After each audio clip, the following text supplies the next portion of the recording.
Well, that's not the first time I record this video.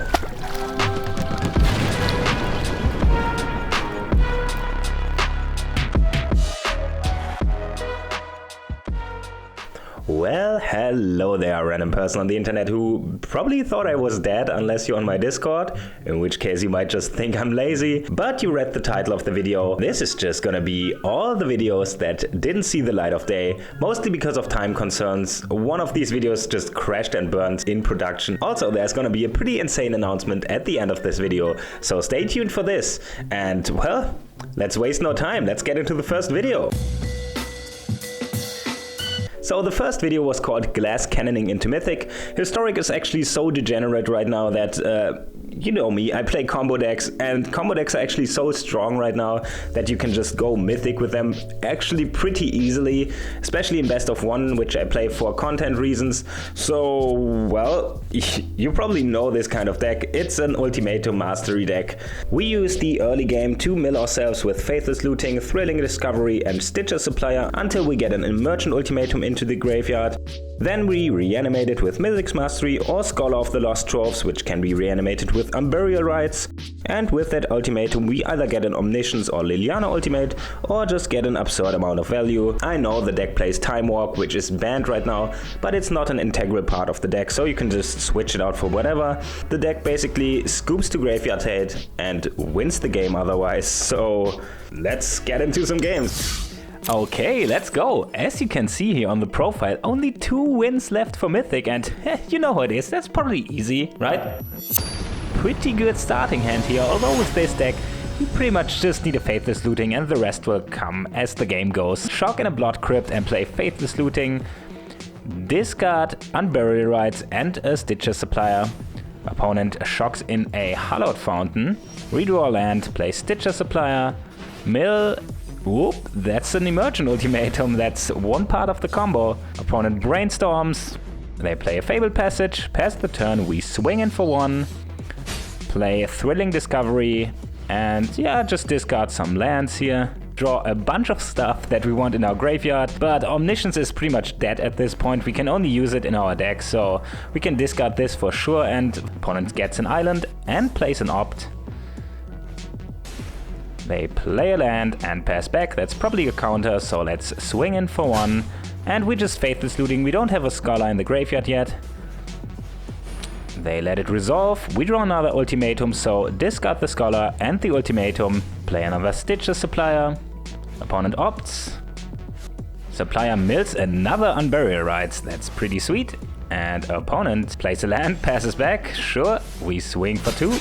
And now we're at the point where we try to resolve an Unburial Rites pretty much every turn until they don't have a counter anymore, so not play the Unburial Rites from the hand here since they could have Sensor, so flashback Unburial Rites on the Scholar, that's an Absorb.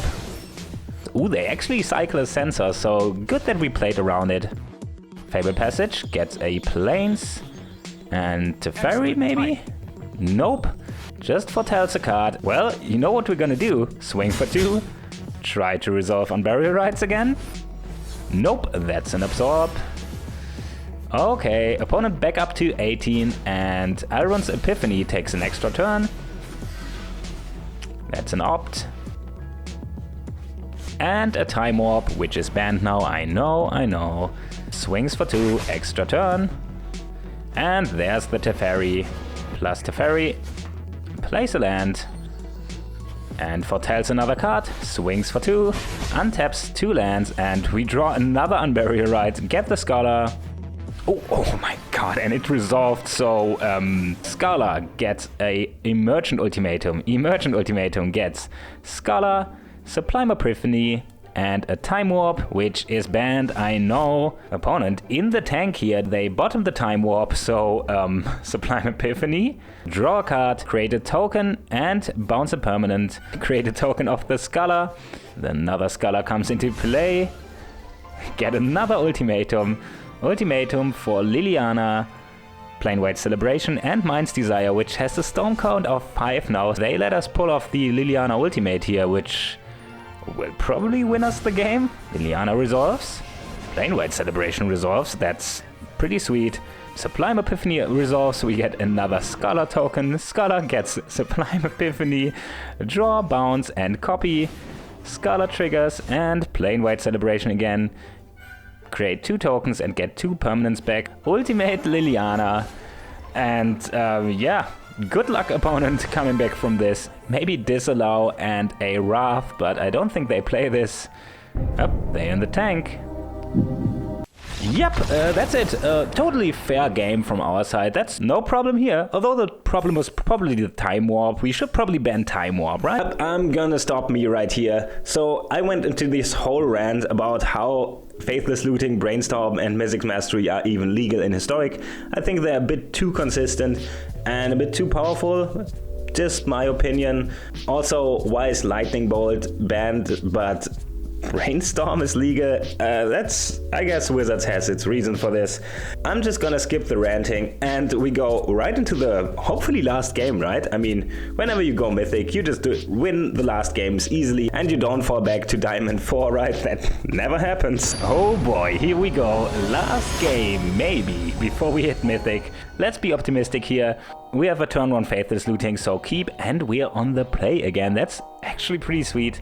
Play Faithless Looting, discard Scholar and Omniscience. Opponent plays a Forest and Allosaurus Shepherd, so they're elves, so we gotta be quick here, although we are on the play, which is pretty good. Just play a Triumph, pass the turn. Opponent, an Elvish Visionary, that's a pretty slow start, so yeah. We draw Thrilling Discovery, discard Time Warp, and on Burial Rites, there's an Emergent Ultimatum. Play Stitches Supplier, mill a Scholar of the Ages, sweet, just a backup, but you know what, I think we actually got this one. Opponent cannot kill us here next turn. Jasper Sentinel, pretty irrelevant. They don't even have a land drop, so yeah, we don't need to go for reanimating Scholar and getting Time Warp here, so we can take one more turn to Faithless Looting and then discard the Ultimatum, so next turn we can win for sure. Yeah, that actually means we did it. Yep, they play an Elvish Archdruid, one turn too late. And on Burial Rites, get a Scholar. Okay, here comes the fair part. Emergence Ultimatum, get a Scholar, Sublime Epiphany and Iron's Epiphany. They don't want the Sublime Epiphany. Okay, so Iron's Epiphany and Scholar. Scholar gets back Emergent Ultimatum, get a Sublime Epiphany, Mind's Desire, and I guess we're Mythic now. It's kinda anticlimactic. I kinda hope for some ups and downs here to make like a cool edit, but I guess that's it for this video. I kinda hoped for the video to be like a funny edit of me going up and down the ladder and losing my mind. Well, that never happened. I guess you can say this video idea kind of failed because it was just, let's try to get Mythic. Okay, we are Mythic. So it was kind of a fail while succeeding, I guess. So a recurring thing with all of these videos is that I just didn't have the time to produce them. So I actually scrapped this video and started a new one. And this video is, I mean, let's get right to it. So the next video would have been called Infinite Amulet. It just had one problem. It played around Time Warp, which got banned one day after finishing the recording.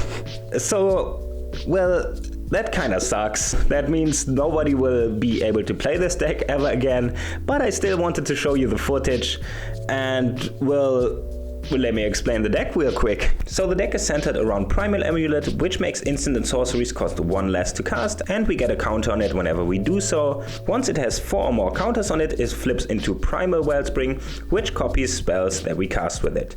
So we use cheap spells to flip the amulet, and then we use the Wellspring to cast Mythos of Eluna, which will get copied, and we will use both of these to copy our Wellspring. So then we have 3 lands that copy our spells, and well, we use these lands to cast Time Warps, so we take a bunch of turns and then use regrowth effects to loop our Time Warps and basically go infinite.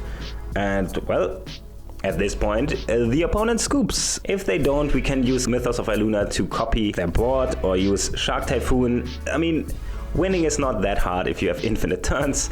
Well, and with that being said, let's see some games. Okay, let's go. We keep pretty much any hand with lands and a Primal Amulet because it's just too much fun if we flip it. So these memory lapses will slow down our opponent.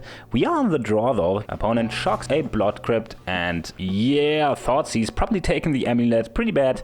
Oh no, they take the memory lapse. That's actually good for us. We play a castle.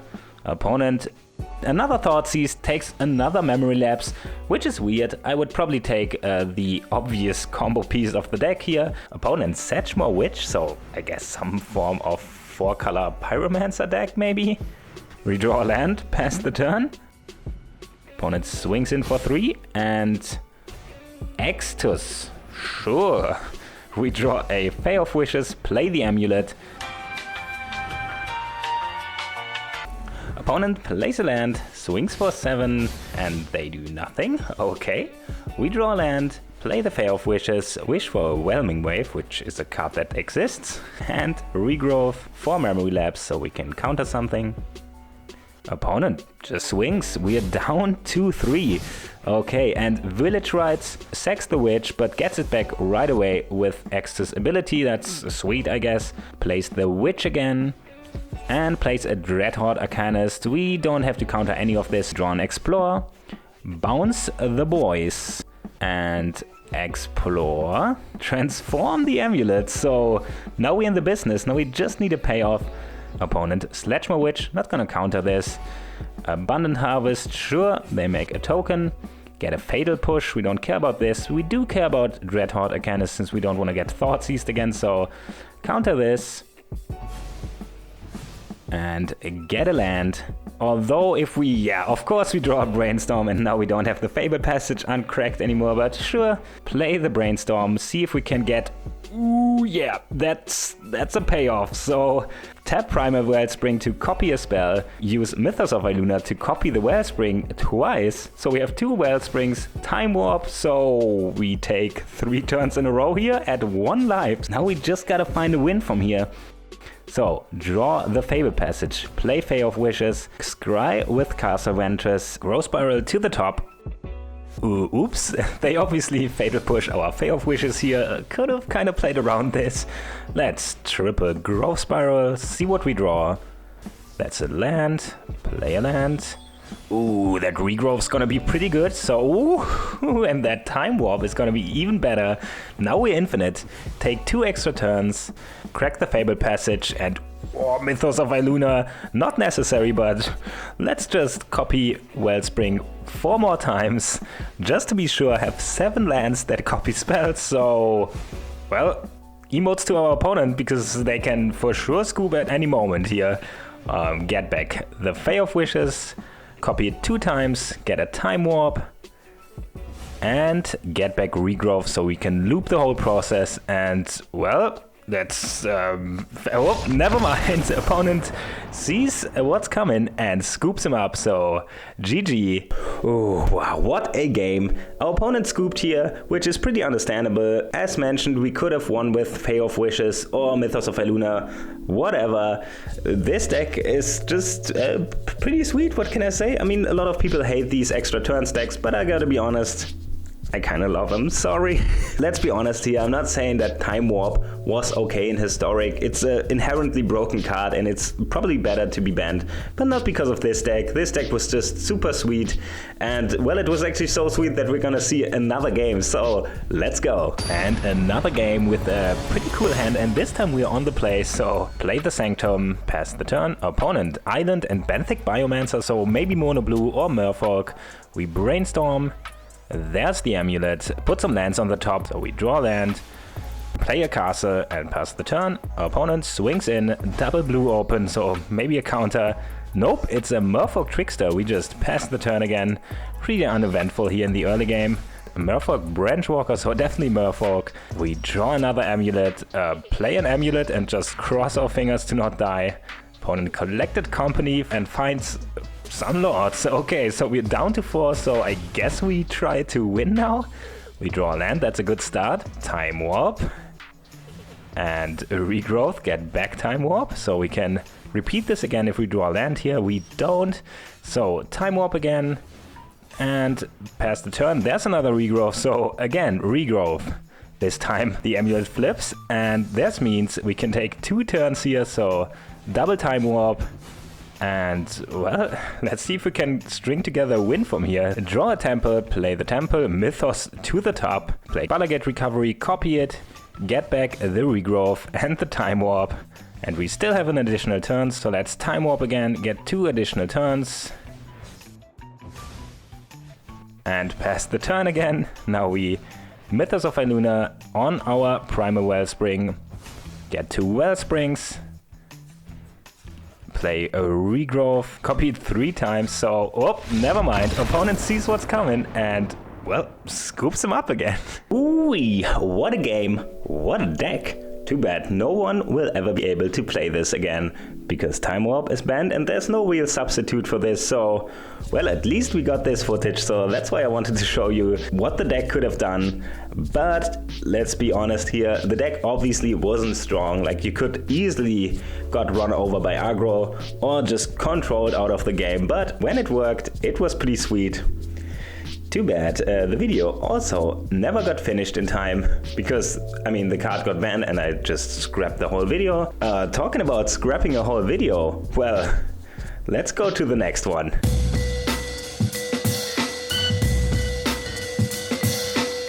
So, I don't know if this ever happened to you, but sometimes I watch like hour-long documentaries on speedruns on games that I've never played. And while doing this, I thought, well, I mean, I play Arena, could probably speedrun this somehow. So the idea was to speedrun Arena, which means killing Sparky the quickest way possible. And my way to go about this was playing a channel into Ulamog and then swing in 2 times. And it made for some pretty funny moments. And there would have been cool edits and stuff.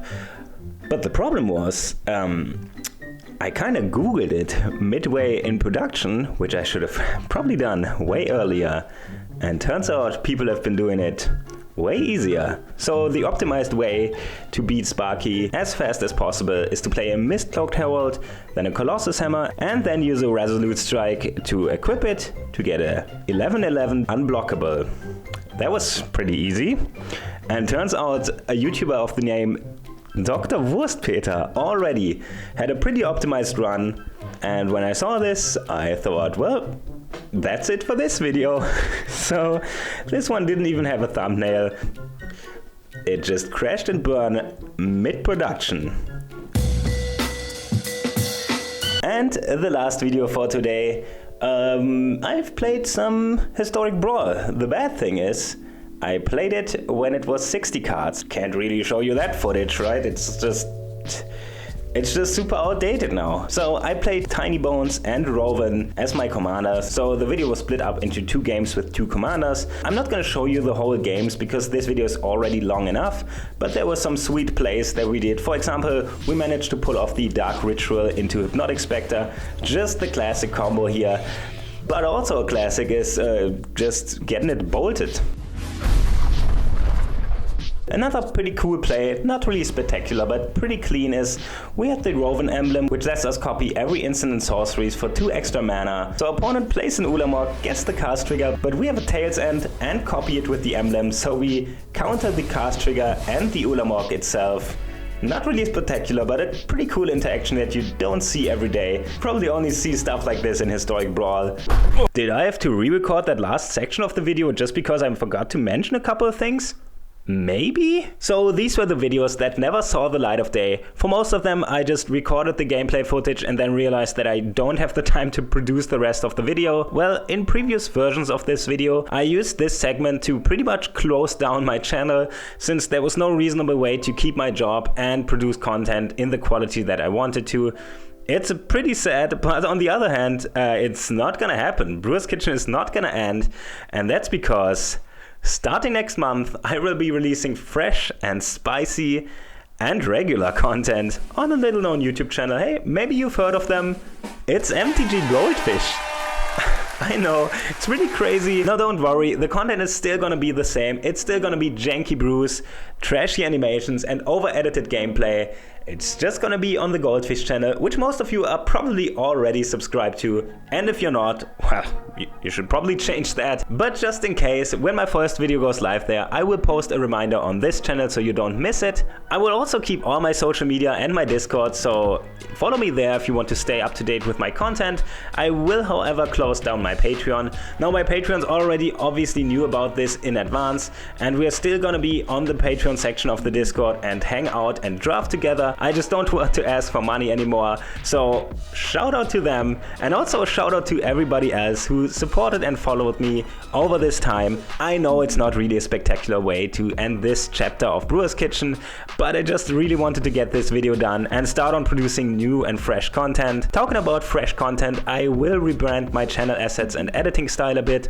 I will also invest some money into a better mic, and I will probably use the Brewer avatar more because this camera is still borrowed, and first thing I'm gonna get is a new mic. Now, I usually take this moment of the video to tell you to like and subscribe, but this time I just want to say thank you and sorry for not releasing content for such a long time, and I will see you in the next one. So we flip the amulet with So we flip the amulet with So we flip the amulet with So we flip the amulet with So we flip the amulet with some So we flip the amulet with some sheep's No, what the hell? So we flip the amulet with some sheep's I just won't be I'm not gonna do this. So we flip the amulet with some sheep's